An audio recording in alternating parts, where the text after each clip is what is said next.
Hey everyone, welcome to my channel. And today I wanted to review and discuss a really interesting piece of technology I picked up just the other day. I picked this device up because it was super discounted at my local Walmart, and I've never really had an interest in these.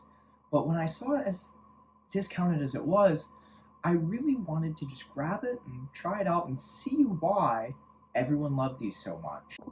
So the device I'm talking about is Apple's iPad. Now, my family had one of these when I was younger. I think my sister still has it, but I never personally had one or saw much of a use for one. But this is the iPad Air 13-inch M2, and I picked it up for 600 bucks, which is still a bit pricey, but it was really knocked down from what it was. And it really is quite interesting, as I mentioned before. And I'll get into some of the specifics here right away. So the first thing about this device is it's massive, like huge. Compared to my hand, it would probably take about 3 of my hands to fully fill it up. You'd have to split my hand, obviously. But it really is huge. But despite that, the screen clarity is still really good. Now, it's not going to come across great in my video, but the screen really is quite impressive, and Apple really has had the screens nailed down for a long time. I have a 2009 MacBook, and the screen on that thing is fabulous. But this is really no different. Now, with this being an Air, it's really cut down compared to some of the other models, and it feels like it too. No flashlight, only a single camera, and it isn't even that good. Um, but despite that, it's light and has a clean look, and the performance is extremely good. As just mentioned, the performance on this thing is outstanding. It performs extremely well. It has the M2 chip and 8 gigs of RAM, and that leads it to be a really good mobile gaming device. This is Resident Evil 8. This is just the default Apple settings, so I'm not quite sure exactly what they are. But it runs really smooth and really well. But outside of this, there's not a lot of applications that I found that require that much performance. iMovie for editing can use some, but not a ton, and it can be done well on older Apple iPads as well, as far as I've seen. And for the game support, like outside of just a bunch of mobile games, like there's really just Death Stranding and the Resident Evil games, and I haven't seen much else that's come over. But if this is all you have, it's definitely a great viable option for those games. So I know I just touched on it briefly, but productivity. It's really clear that that's what this is based around. Truly. Because it's way too big to be used as just a standard iPhone mobile device type thing, because it really doesn't have many features outside of what the iPhone can offer, and it's really lacking some of the stuff that the Mac can offer, such as a large library of games. As I just mentioned, with productivity, that really seems to be this device's goal, its demographic to cover, because it's really just a bigger iPhone. The iPhone is great for smaller stuff taking on the go. Obviously, it's a phone. But this doesn't offer too much outside of that. The iPad OS is not too much different than the iPhone. And it doesn't quite offer everything a Mac can in terms of gaming and smoothness with like web browsing and actual computer tasks.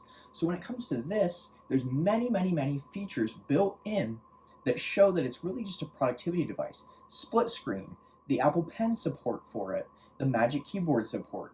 It's meant to be like an alternative to the Mac or an addition to the Mac, and that can be seen with its features like the Mac Display Extend. If you put your Mac next to it, and you can use it as a second desktop screen. So outside of just the really limited game library, and outside of just the things that you could use it for, like your phone, it's a productivity device. I would not suggest purchasing this device if you have an iPhone already and you're like, oh, this would be a great addition to my Apple family, because it's really just going to end up being a waste of money. You're going to find that it's going to be more convenient to use your iPhone, as this is tough to type on and can be a bit cumbersome to haul around. And it's a fingerprint magnet. That's something you will notice. This thing attracts fingerprints like crazy. I just cleaned it, and you can already see, well, maybe not because of the angle, but it is already covered in fingerprints just from filming this video. Let's discuss features that this comes with. It comes with Touch ID, Apple Intelligence, comes with free services to a bunch of Apple's products, including Apple News, Apple TV, and Apple Music. And outside of that, it comes with the split screen and it has native Apple Pen support, which can be nice if you're big into drawing or, as mentioned a couple of times before, productivity. Let's talk pros and cons now. Pros, I've already gone over a lot of them. A lot of performance, really big screen, which can be really nice to have, very, very clean image. I didn't discuss this too much, but the sound quality is really good for being a mobile device. And the support is pretty good, especially for workplace things and from Apple themselves. Unfortunately, with this device, though, there's a good list of cons. So, as mentioned with performance, it's really, really good with performance, but chances to use it is low. There's not a lot of chances to utilize the full power of this thing. Outside a couple apps that Apple helped port over themselves, there's not really anything other than like Genshin Impact and higher end mobile games to utilize that. And even modern A chips from Apple that you find in the iPhones can run those flawlessly. And as discussed already, this is really mainly a productivity device from what I've seen.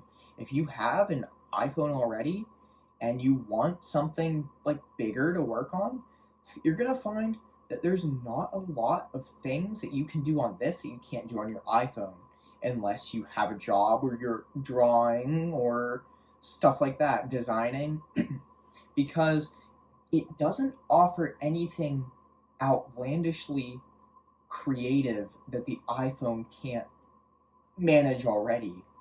Like I said, the split screen is really nice to have, but that's the only feature I can think of where it had some use to just the average everyday user when you're like shopping and such. One last con is the cameras.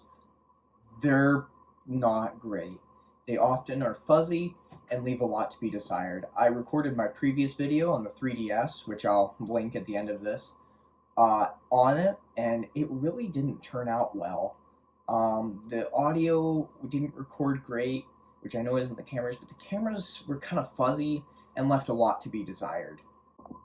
So, should you buy this? I think it's a great device if you have a large family who all want to share one device. This would be great. And if you have a set use for it, if it's going to sit at your desk and you're going to design on it, this would be fabulous. It has the power, it has the capability, and it has the screen size.